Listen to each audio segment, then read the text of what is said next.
In Brazil, the death toll resulting from heavy rains and landslides in Petrópolis rose to 138.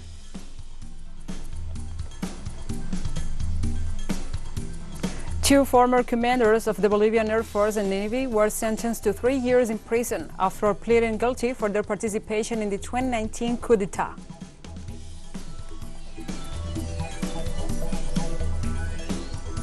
And there are reports of new attacks in Chiles in the Democratic People's Republic of Donetsk from Friday night and passes on Saturday.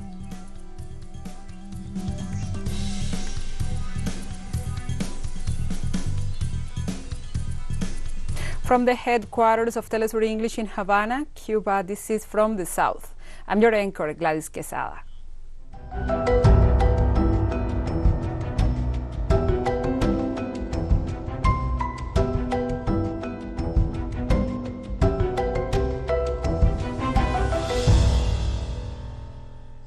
Now we begin with the news. In Brazil, the death toll after the floods sparked by heavy rains in the city of Petrópolis rose to 138. The Brazilian Civil Defense reported that so far there are 138 casualties, while 24 people were rescued alive, 849 were left homeless, and 213 are still missing. However, rescue teams are still working in the area and warned that the hopes of finding survivors are very low. The responders asked the national and the regional government to extend the public emergency decree on account of the risk of new landslides. 4 days after the tragedy, President Jair Bolsonaro flew over Petrópolis after returning from his tour in Europe. Last year, the president cut off 75% of the budget for the prevention of disasters, such as this one caused by the downpours.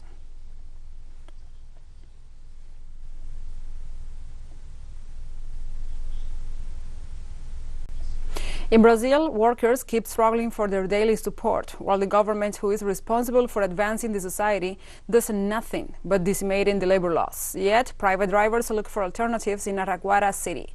Our correspondent, Brian Mier from Brazil, brings us the story. After the 2016 coup, the Brazilian government decimated labor laws. Today, 1.4 million Brazilian workers have no labor rights at all as autonomous drivers for apps like Uber. But in Araraquara, a city 200 miles from São Paulo, a group of drivers have set up a cooperative and created their own ride app. Araraquara has an institutional policy of solidarity economy. Without it, it will be hard to implement a program like this. Here, instead of capital exploiting people, the people exploit capital. Cooperativism is present in the daily lives of the people. With technical support from the Workers' Party city government, the app, called BB Mobi, rolled out on January 1st, 2022, and already has 400 drivers and 11,000 registered users. Since the cooperative is not designed to make a profit, it charges a small fee to maintain the app and passes the rest of the money to the drivers. Unlike on commercial platforms, cooperative workers using the BB Mobi platform don't have to spend a large portion of their workday earning profits for faceless foreign corporations. A 4-kilometer ride costs 10 reais. If I take a passenger using the most popular ride platform, I'll get around 6 reais. If I drive the same distance from BB Mob, I get 9 reais and 50 cents. By taking control of the means of production and eliminating predatory corporate profit, the drivers are beginning to get their lives back. Now I can work normal hours. I hit my goal a lot earlier in the day, and this reduces stress. I used to work 15 hours a day, and with the new app, I've been averaging around 8 hours a day. Brian Mier, teleSUR, Araraquara. Thank you, Brian, for the report. And now we move on to other topics. In Argentina, fires rage out of control. Some 800,000 hectares of the province of Corrientes in northwestern Argentina have been devastated by the wildfires. According to a report by the National Institute of Agricultural Technology, released on Friday, over 780,000 hectares of land had been burned due to the blazes, which represents 9% of the province's area.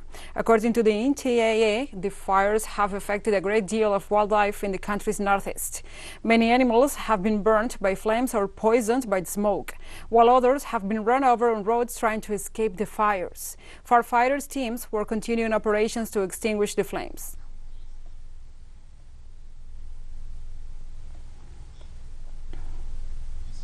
And the storm Añez continues to pass through northwestern Europe, leaving 13 people dead so far, in addition to significant property damage.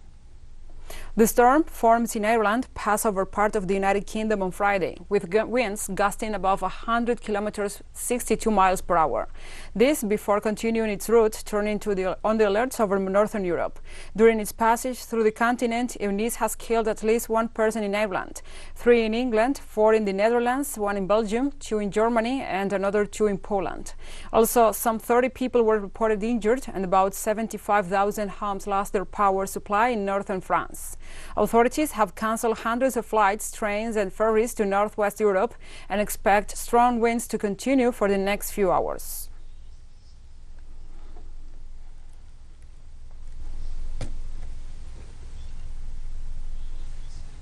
In Honduras, the corruption saga of ex-President Juan Orlando Hernandez continues. A relative of Hernandez was arrested this Friday with a suitcase loaded with cash. According to information provided by the police and the local security services, the operation took place in the city of Gracias in western Honduras in the context of the case against the former president for an extradition request from the United States, which accuses him of several crimes related to drug trafficking. According to police reports, the cousin, identified as Marlon Salvador Hernandez Quintanilla, will have entered one of Juan Orlando Hernandez's residences on several occasions under the excuse of taking some fishing rods. On the last occasion, he took approximately the equivalent to $16,300 in cash in a backpack, which he intended to transfer to an unspecified location.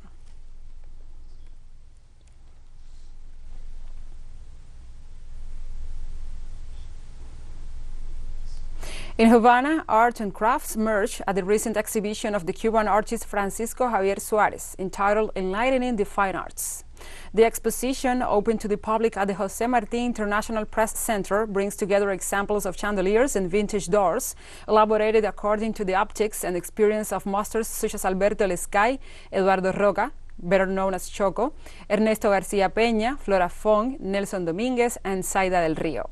The project, which emerged during the 2019 International Crafts Fair, started from the joint work between Suarez and art critic Manuel López Oliva.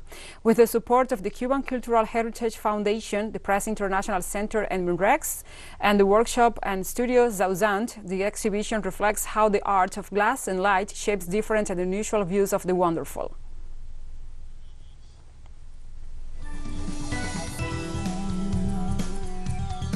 We'll take a short break now. Join us again after this.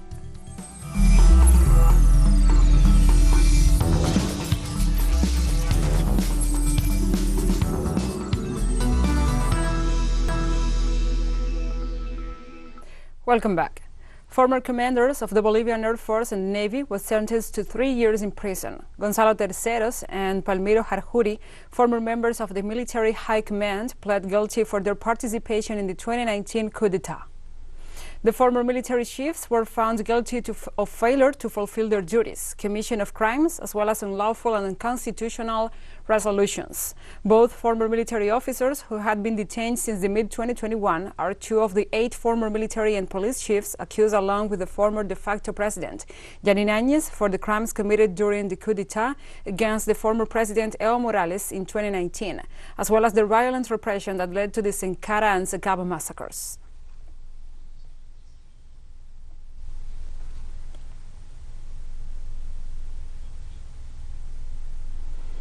Chile's Constitutional Convention approved the first articles that will be part of the draft of the country's Bill of Rights. The body discussed 14 articles pertaining to the justice system section.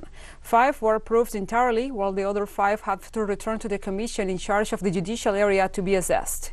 The proposals that were endorsed fully include the articles of equality and gender perspective, lifting of charges, and collaborative mechanism for conflict resolution.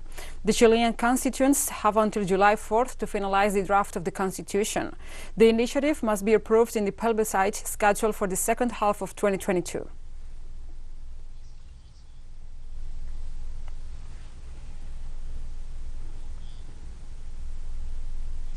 This Friday, in a briefing session, the Security Council of the United Nations will address the problems in Haiti and the challenges faced by the Integrated Office of Multilateral Organization in the Caribbean island.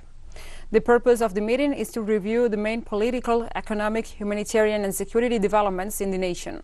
Likewise, the Deputy Secretary General of the organization, Amina Mohamed, called on the international community to support the Haitian people, particularly in the southern part of the country hit by a 7.2 magnitude earthquake last August. Local authorities estimate that at least $2 billion are needed to boost the region and help the most vulnerable population.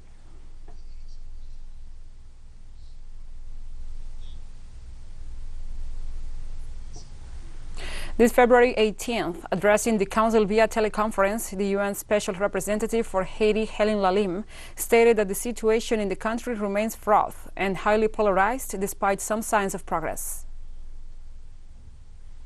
Political and institutional crisis in which it's plunged, it is imperative that all Haitian leaders resolve to engage constructively with one another to stir the country towards a process that will allow elections to occur.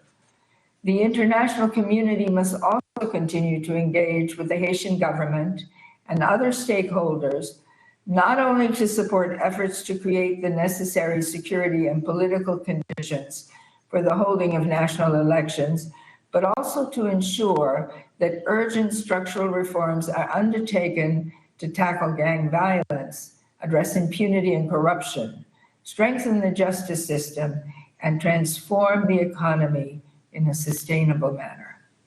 Now is not the time to let Haiti fall off the agenda.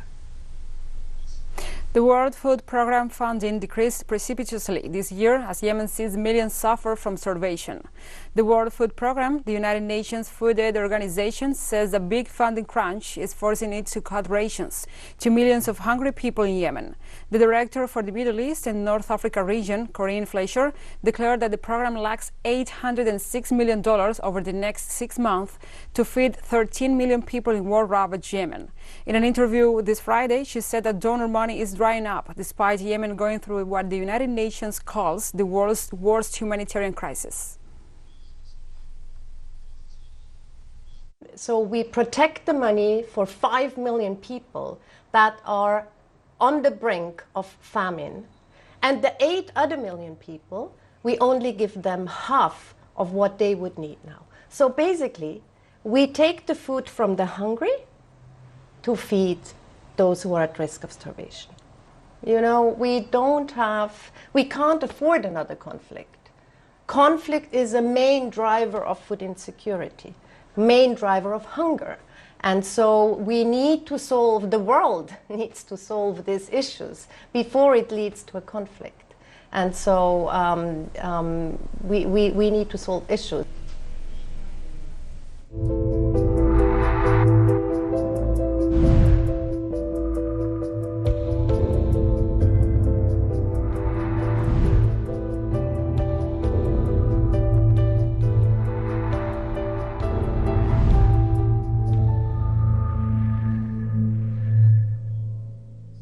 Now we move on to other topics. On Friday, at the Munich Security Conference, the MSC, a major gathering of global leaders on defense policy, the World Health Organization's chief Tedros Adhanom Ghebreyesus urged countries to contribute $16 billion as a matter of urgency to finance its ACT Accelerator plan to fight the COVID-19 pandemic. Pandemic as a global health emergency this year. We have the tools, we have the know-how. In particular, we're calling on all countries to fill the urgent financing gap of $16 billion for the ACT Accelerator to make vaccines, tests, treatments, and PPE available everywhere. At the beginning, when will the pandemic end? It will end when we choose to end it, because ultimately, it's not a matter of chance, it's a matter of choice. And we have more news coming up after a final short break, so stay with us.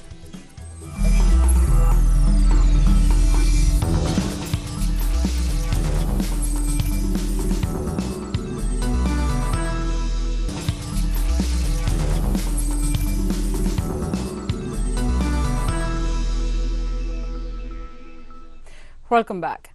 We update the situation in the Donbas region. There are reports of new attacks and shelling in the Democratic People's Republic of Donetsk from Friday night passes on Saturday. According to former Deputy Defense Minister of the Donetsk People's Republic, Lieutenant Edward Alexandrovich Bazurin, the armed forces of Ukraine opened fire on the territory 39 times. Of these, 32 times with the use of gun artillery, caliber mortars, while firing shells and mines. As a result of the shelling of the village of Kominetrtonovo, one civilian was hit by a shell, while in Tadzevo, 3 houses and a car were damaged. Bazurin also said their forces continue to receive information about the build-up of the Ukrainian strike force in all directions.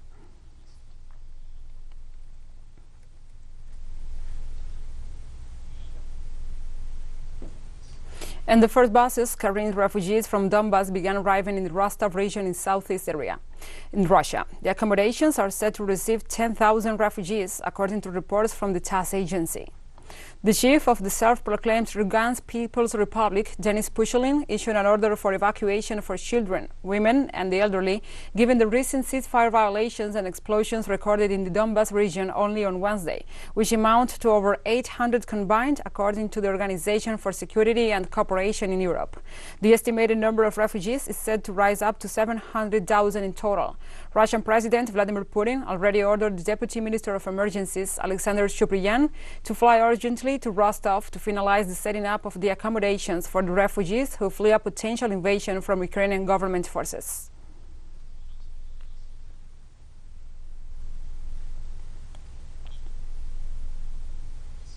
In Moscow, Russian President Vladimir Putin met Belarusian counterpart Alexander Lukashenko on Friday to discuss the ongoing drills in Belarus that border Ukraine to the north. The massive exercise involving Russian forces moved from the far east of the changed location from the far east of the country, as it fueled Western fears that Moscow and Minsk could use the position to shortcut their way into Ukrainian capital.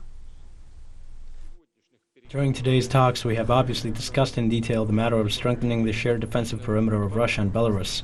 We agreed to keep taking all the necessary measures collectively to grant security for the two countries in light of the growing military activity by the NATO members on the borders of our allied state. In that context, we collectively gave a high evaluation to the Allied Resolve 2022 joint drills, which will remain in the active phase in Belarus until February 22nd. I must note that these drills are of defensive nature exclusively and threaten nobody. Under the conditions of a growing military threat at our borders, feeding Ukraine with weapons, Belarus and Russia are forced to look for adequate methods of repelling a possible attack, namely along the southern border in the case of Belarus. There is nothing out of the ordinary in us taking a close look at the border on the south of Belarus. It's almost 1,500 kilometers long. To protect ourselves, we are looking for the spots best fit to set up our defense. Let's take a look at some of the facts surrounding the current crisis in Ukraine. The United States government declared that for the first time its suspicions of a Russian invasion on Ukraine. The only claim to support that were movements of Russian troops within the nation's own borders. The narrative of an imminent military invasion was echoed by the dominant mass media outlets and used to justify NATO's expansion out east, with the subsequent allocation of troops and military equipment in positions that threatened Moscow's safety limits. The conflict fits on the frequent clashes sustained in the separatist regions of Donetsk and Luhansk, though none of these oblasts are legitimated as the popular independent republics they claim to be by the international community. Amid tensions on December 17, 2021, Moscow took the decision to propose minimum non-aggression guarantees to NATO and the United States, counting on a binding agreement to put an end to the conflict. The answer came as a surge in the media campaign's intensification concerning the alleged invasion, with severe damages to Ukraine's economy. The United States maneuver is seen by analysts as a strategy that seeks to strengthen Washington's political control in Europe and, amid the internal economic crisis, take a part of the old continent's energy markets for themselves, as Europe depends on Russian natural gas. Another aspect of the conflict is the situation in both self-proclaimed republics, Donetsk and Luhansk, which Russia stated are targets of an eventual false flag operation that would seek to justify a military buildup. The media's focus on the migratory situation in Belarus was also deemed part of the plan, given the country's proximity and its government's allegiance to Moscow. Despite Moscow's constant warnings, the fear campaign designed from the Western offices is dominant in the media, and it diverts attention from the deal struck between Russian and Ukrainian heads of state back in December 2019 concerning the continuity of the peace process. The foreign ministries and agencies are speculating on potential dates for the invasion, seeking to take all the credit afterwards for having influenced on avoiding the conflict with their prediction. It is a recycled storyline that Kremlin has ridiculized frequently. Tension has drawn out the ugly face of world powers, with important leaders and organizations warning about the dire consequences a military conflict in the region would pose, and all due to provocations that seek to stir up a detonating event of unimaginable repercussions. Now we continue. In Mali, at least 8 army soldiers lost their lives, along with some 60 combatants considered terrorists amid new armed clashes. The army, backed by the Air Force, intervened on Friday to destroy a terrorist base in the tri-border area near Burkina Faso, where the battle took place. Other 14 soldiers were wounded and 4 are missing as a result of the fights. Mali, Burkina Faso and Niger are struggling to contain armed militants linked to Al-Qaeda and Daesh, who control parts of territory in the border area with Western Sahel. The coup comes in parallel with Mali's request for France to withdraw its troops in the country, accused of failing in the fight against terrorism.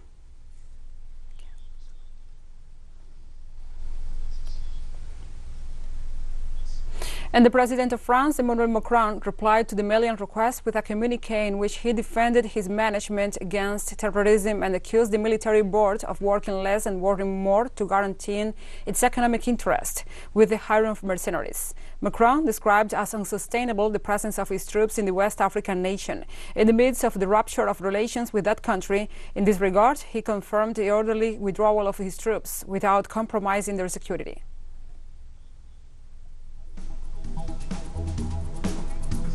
And we have come to the end of this news brief. But remember, you can find this and many other stories on our website at telesurenglish.net. And also, if you feel so inclined, please join us on social media for all the latest news. We are on Facebook, Twitter, Instagram, and Telegram. For Telesur English, I'm Gladys Quesada. Thank you for watching.